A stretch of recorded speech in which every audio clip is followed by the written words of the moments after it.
Hello everybody and welcome to Nathan on Shuffle and to my latest episode of New Music Weekly, the show where I give you guys the top 5 prog news headlines for the week, introduce you guys to some cool new prog singles, and give you updates on the channel and what's happening here on Nathan on Shuffle.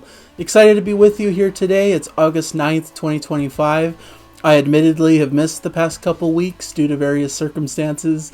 Been out of town, been celebrating my birthday lately, and just felt like there wasn't a lot of big news anyways to cover in that time period. So it's a bit of a catch-up episode, stuff that's been happening over the past few weeks, even though I feel like the summer things are getting a bit quiet.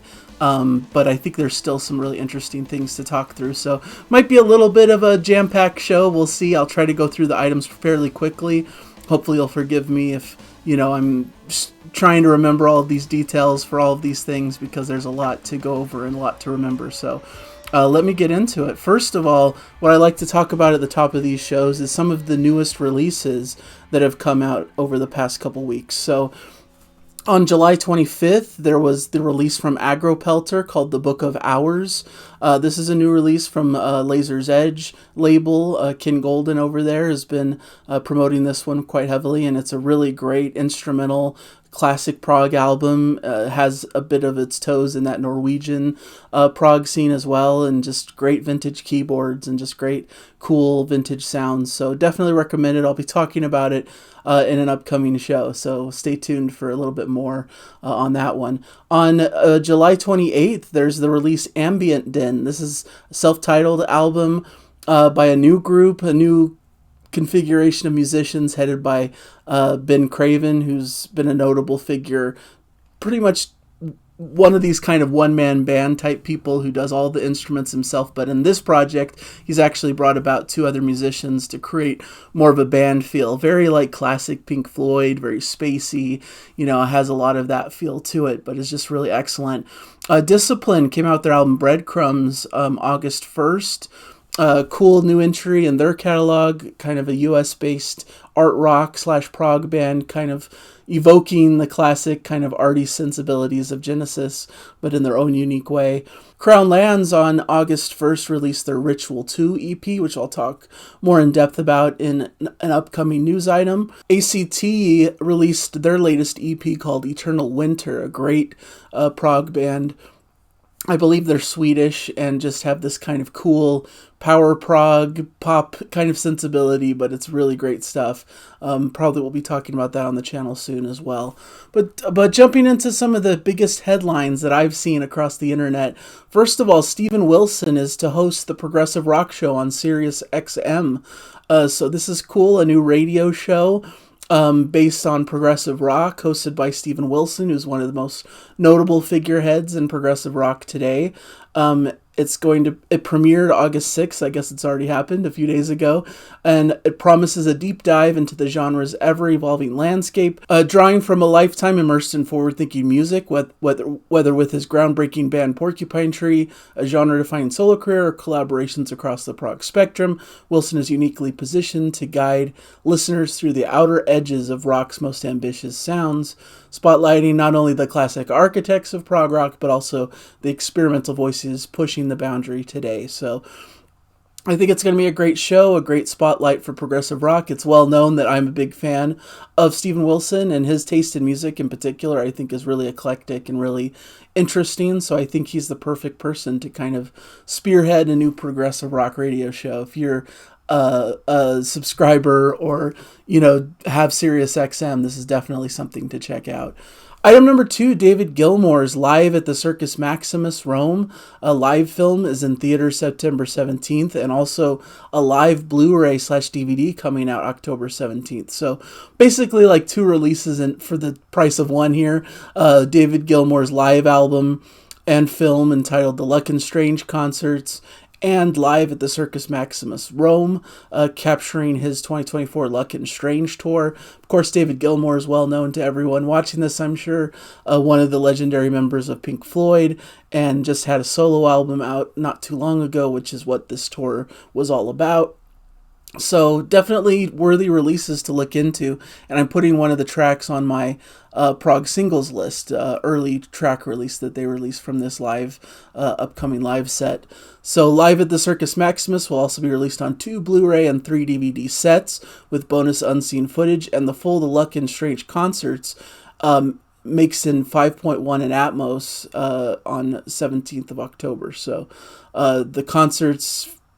There's also a vinyl release for the Luck and Strange concerts featuring 23 tracks across 4 LPs, or also for 2 CD set as well.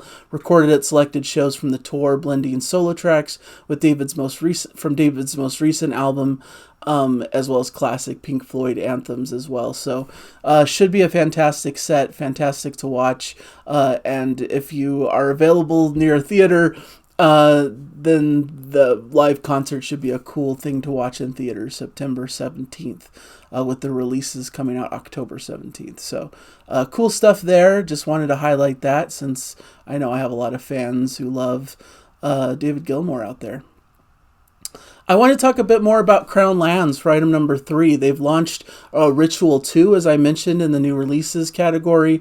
And they're also releasing a limited edition vinyl release that contains both Ritual 1 and Ritual 2. So this is kind of a cool item to get. This is kind of a stopgap between their next record. They were recently signed to Inside Out Music. And these Ritual EPs kind of are a departure from their typical sound. On their previous album, they were very much a Rush-inspired, hard rockin' kind of prog band. But this is more ambient, more soundscape, kind of setting the stage and giving you a feel for the world that their next album may inhabit. But a lot of people are really a big fan of these EPs. There's a lot to enjoy. So if you want to catch them on vinyl, they're going to be released through Inside Out Music, and it's a cool 2 LP vinyl edition on transparent orange LP or transparent light blue LP for a October 3rd release. So definitely worth checking out if you're a fan of the band or fan of, anything that Inside Out does. I think this is a worthy release to look into.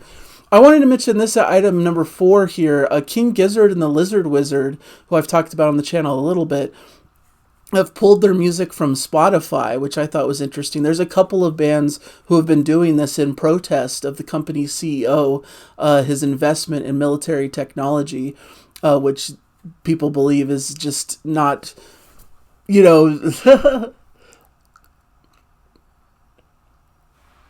which I guess these bands have a little bit of ethical concerns about a CEO investing in military technology that promotes violence and promotes war, which is not what a lot of these bands are about.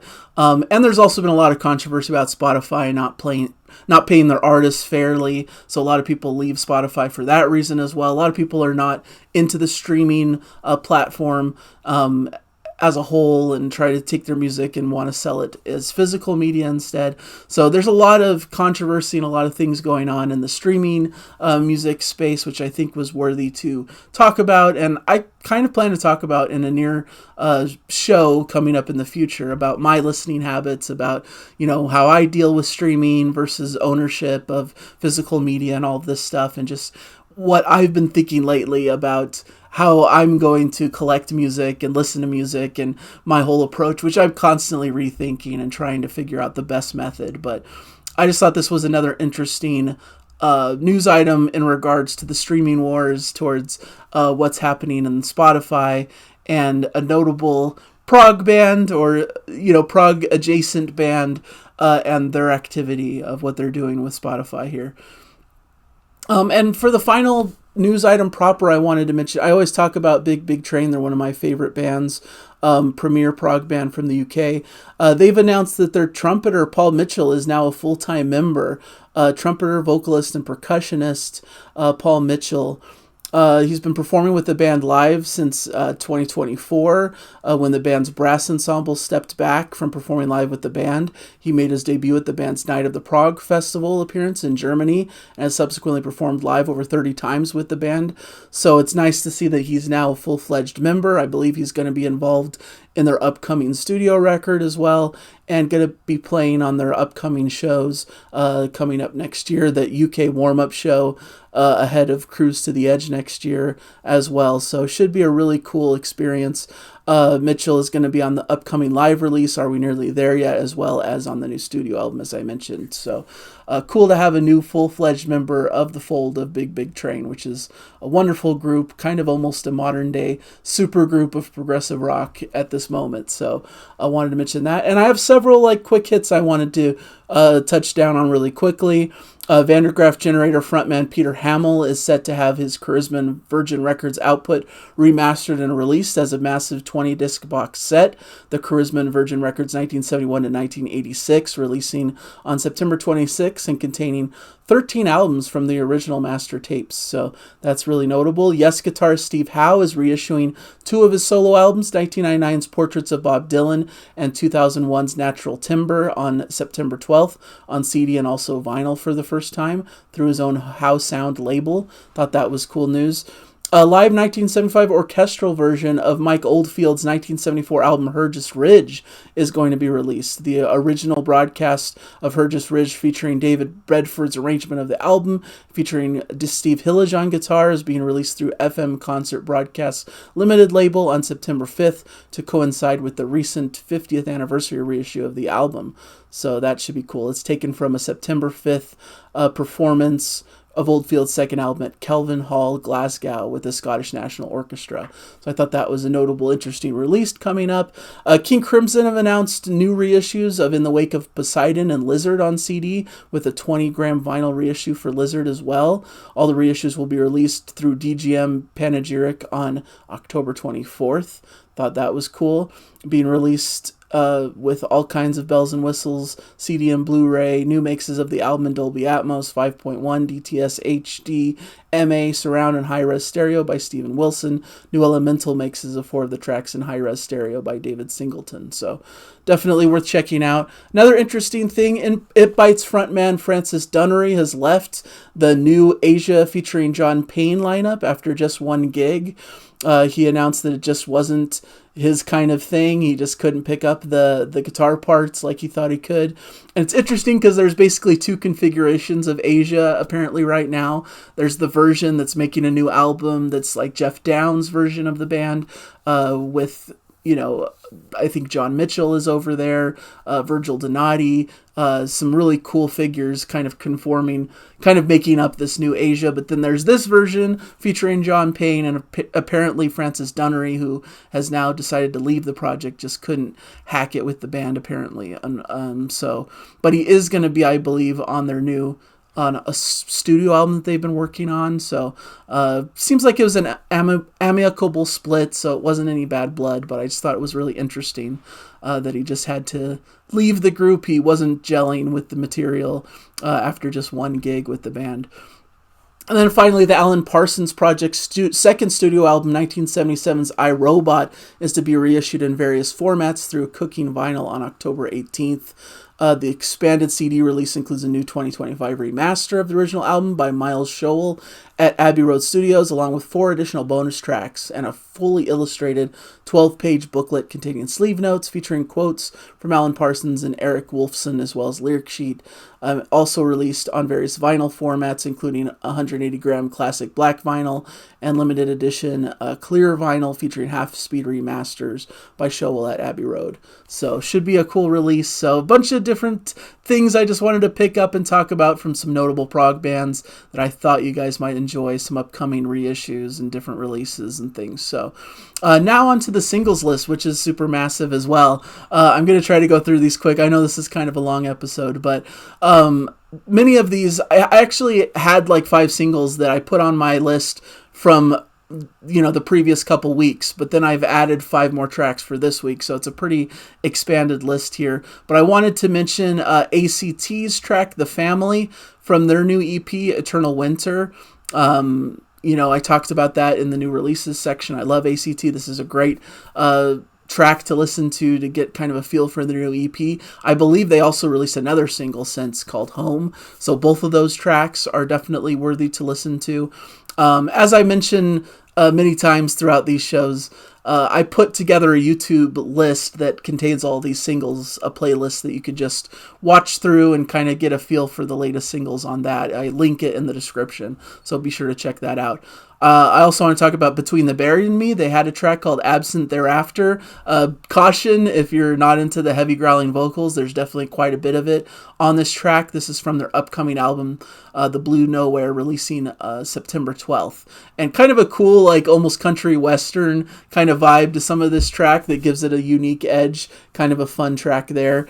I wanted to mention, of course, more on Police's Pachinko. I mentioned as a news item that this was coming, but now it's fully released. This really lengthy single from their upcoming record, which should be called Pachinko as well. There really isn't any more news about the release date of the full album, but for now we can enjoy this really expansive, cool, proggy track that I think is incredible. Please listen to this. This is my highest recommendation. I think this is one of the best tracks that's been released this whole year, and really showcases what the band could accomplish and what their new album might bring, which I'm really super excited for. Royal Sorrow also has a new track called Release Your Shadow, and they also announced their album that's upcoming, Inner Deeps, which is set for release on September 26, 2025 on Inside Out Music. This is a more new prog metal group, kind of have a bit of an alternative kind of modern sound to them, but are really well, great musicians, great sounding